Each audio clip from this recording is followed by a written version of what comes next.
Bonjour et bienvenue au podcast Squelette Décrypte, le podcast qui décrypte les débats de société. Aujourd'hui, nous retrouvons Anaëlle Laravine et Liliana Dos Santos, toutes les deux étudiantes en anthropologie féministe à l'UDM. Bonjour à toutes les deux, merci d'être venues. Bonjour. Merci de l'invitation. Récemment, j'ai appris l'existence de l'expression femme nulligeste. C'est un terme médical désignant une personne n'ayant jamais vécu de grossesse. Il y a plusieurs raisons pouvant expliquer le fait de n'avoir jamais vécu de grossesse, et l'une d'entre elles peut relever d'un choix personnel. Ces dernières années, on a pu voir fleurir sur les réseaux sociaux de nombreux témoignages de femmes exprimant leur non-désir de maternité, et les sondages abordant le sujet confirment cette tendance. En 2022, un sondage réalisé par le magazine Elle en partenariat avec l'IFOP révélait que 30% des femmes françaises en âge de procréer ne désiraient pas avoir d'enfants. En 2006, elle ne représentait que 2%. Toujours d'après l'IFOP, 50% des femmes estiment qu'un enfant n'est pas indispensable à leur épanouissement personnel. Alors selon vous, comment peut-on expliquer la baisse du désir de maternité des femmes ? Donc, il y a plusieurs facteurs pouvant expliquer la baisse du désir de maternité. Ces dernières années, de plus en plus de femmes remettent en question le discours normatif qui considère la maternité comme étant une étape naturelle et inévitable dans la vie d'une femme. C'est vrai, et cette remise en question a été possible grâce à un changement idéologique. Dans le passé, il était inenvisageable de faire le choix d'être un couple sans enfants. Mais les progrès de l'hygiène, la médicalisation de la grossesse et de l'accouchement ont permis de faire baisser les décès maternels et également de nouveau-nés. L'efficacité des méthodes contraceptives ont permis le contrôle de sa fertilité, de choisir quand et si on veut des enfants. Ces différents progrès de la médecine ont permis de réfléchir à la notion de choix, ce qui était difficilement envisageable dans le passé. Puis l'émancipation des femmes a aussi joué un rôle. Avoir plus d'opportunités en termes d'éducation ou de carrière a remis en question le rôle de mère comme unique moyen de s'épanouir. C'est vrai que dans les représentations sociales, les femmes sont destinées à avoir des enfants. La sociologue Charlotte Debesse parle de destin biologique. Cette dimension biologique est perceptible dans la sacralisation de l'instinct maternel. En effet, il existe un véritable mythe de l'instinct maternel qui est représenté comme une capacité innée des mères à savoir comment s'occuper de leurs enfants. En affirmant qu'elles ont cette capacité innée, les femmes sont ainsi représentées comme devant par nature enfanter. Puis même la non-maternité est souvent perçue comme un manque de quelque chose.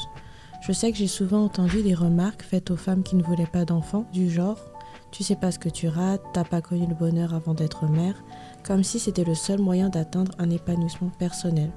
Puis même, dans les travaux qui abordent le sujet des femmes qui choisissent de ne pas avoir d'enfants, la féminité est intrinsèquement liée à la maternité. Certains articles interrogent la façon dont les femmes vivent leur féminité sans être mères, comme si ne pas être mère les rendait moins femmes. Être mère est censé représenter le but ultime dans la vie d'une femme. Le fait que des femmes revendiquent la liberté de ne pas avoir d'enfants, ça déstabilise le modèle de la famille traditionnelle. Ça remet en question l'injonction à la maternité et même l'idée selon laquelle les femmes se doivent de procréer. D'accord, merci pour ces explications.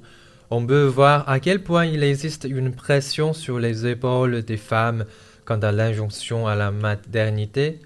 On m'a dit que nous avons une fidèle autrice qui souhaiterait réagir à la suite de vos propos. Elle s'appelle Karen. Bonjour Karen. Bonjour. Bonjour, vous souhaitez partager votre avis ? Oui, alors j'ai bien écouté tout ce que vous avez dit, mais je suis pas d'accord avec vous. Enfin oui, je suis d'accord sur le fait qu'il y a eu un changement idéologique comme vous le dites.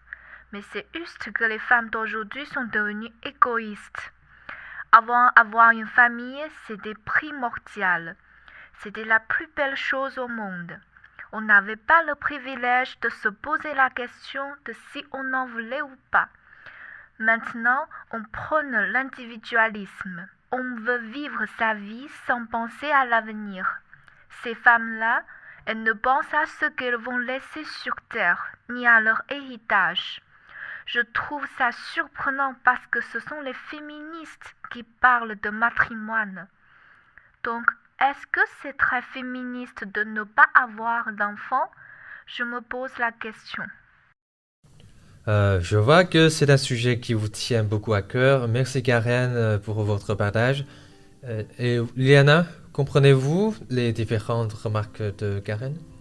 Alors, je suis d'accord avec vous, ça a l'air de lui tenir beaucoup à cœur. Je trouve que ces remarques sont intéressantes, mais elles méritent d'être décortiquées.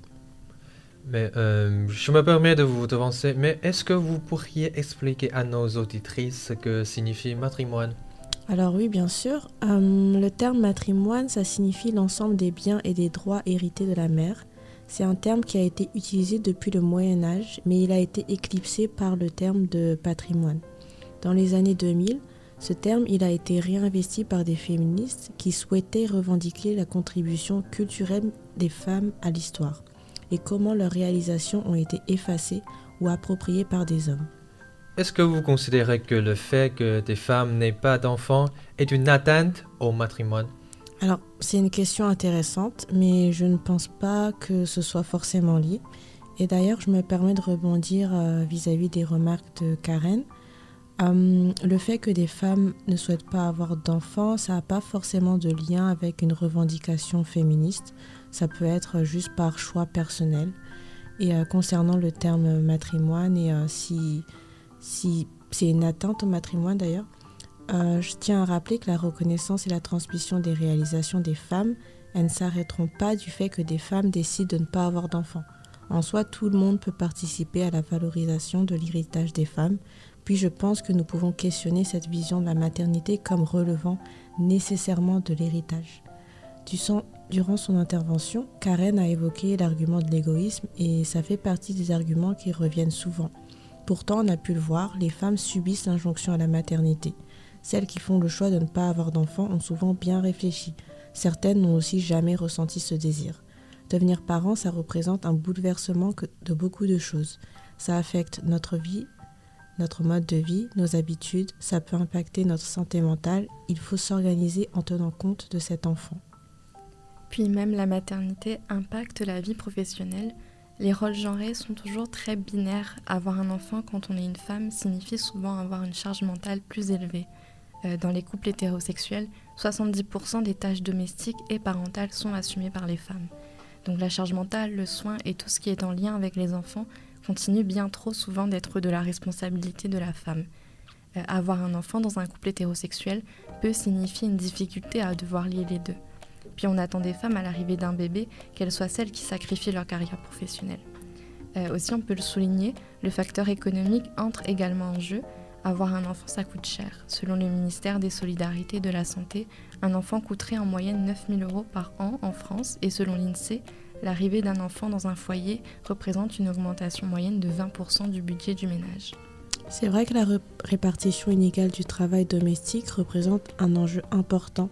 Je sais que la situation du monde peut également pousser certaines personnes à faire le choix de ne pas avoir d'enfants, avec des questionnements concernant le monde dans lequel elles vont grandir. Il y a 39% des femmes françaises qui indiquent que la crise environnementale et climatique accompagnée des crises politiques et sociales les motivent dans leur non-désir d'enfant. Il y a une multitude de raisons pouvant expliquer ce refus d'être mère et on a pu le voir tout à l'heure avec l'intervention de Karen que ces femmes peuvent souvent être mal comprises et taxées d'égoïstes. De plus, elles se font régulièrement dire qu'elles regretteront cette décision. Réflexion que l'on n'entend pas pour les femmes qui décident d'être mères. Pourtant, on a vu apparaître, notamment sur les réseaux sociaux, les témoignages de femmes qui évoquent leur regret maternel. La page Instagram Le Regret Maternel comptabilise pas moins de 27 000 abonnés et sur cette page, les internautes évoquent comment le rôle de mère peut être un rôle difficile à porter, notamment à cause de la charge mentale, du don de soi ou même du manque de soutien. Ce genre de témoignage est important parce qu'il permet de remettre en question cet instinct maternel qu'on posséderait parce qu'on est femme. C'est une perspective intéressante. Nous arrivons à la fin de notre épisode. Est-ce que vous savez quelque chose à ajouter avant que je puisse conclure? Alors oui, j'aimerais ajouter que bien évidemment, durant cet épisode, nous n'avons pas cité les différentes raisons pour expliquer le choix de ces femmes. Il y a plein d'autres raisons qui entrent en compte, mais je pense qu'il est important d'évoquer le fait que ce phénomène n'est pas seulement présent en France et n'est pas récent d'ailleurs. Le mouvement Child Free existe aux États-Unis depuis les années 70 et il prend de plus en plus d'ampleur ces dernières années. Une étude du Pew Research Center réalisée en 2021 a montré qu'environ 44% des États-Uniennes âgées de 18 à 49 ans ne pensent pas avoir d'enfants. Au Royaume-Uni, c'est plus de la moitié des Britanniques âgés de 35 à 44 ans qui n'envisagent pas d'en avoir non plus. En Corée du Sud, le mouvement féministe B4 prône non seulement le refus du devoir reproductif, mais également le refus de relationner avec les hommes. Le but de ce mouvement est de rejeter les codes de la société, ce qui serait le meilleur moyen d'éviter de tomber dans les pièges du patriarcat et de mener une vie loin des hommes. Merci. Aujourd'hui, nous avons exploré un sujet qui suscite toujours de nombreuses discussions et réflexions. Après avoir écouté nos deux étudiantes en anthropologie, nous pensons que nos auditrices ont une meilleure compréhension des raisons pour lesquelles certaines femmes choisissent de ne pas devenir mères. Nous avons constaté un changement significatif dans la façon dont la maternité est perçue. Les femmes qui revendiquent leur non-désir de maternité, que leurs raisons soient culturelles, économiques ou sociales, sont souvent confrontées à de fortes pressions sociales et leurs décisions sont remises en question, voire critiquées. C'est pourquoi nous défendons la protection et le respect des droits des femmes. Qu'elles choisissent de procréer ou non, chaque choix est personnel et doit être respecté. Nous tenons à remercier chaleureusement les étudiantes de UDEM, Anaël, Laravine et Liliana Dos Santos pour leur contribution et leur point de vue aujourd'hui, ainsi que toutes nos auditrices. Nous espérons que cette émission encouragera à davantage de discussions sur les droits des femmes et leur liberté de choix. Nous avons hâte de vous retrouver pour notre prochain épisode.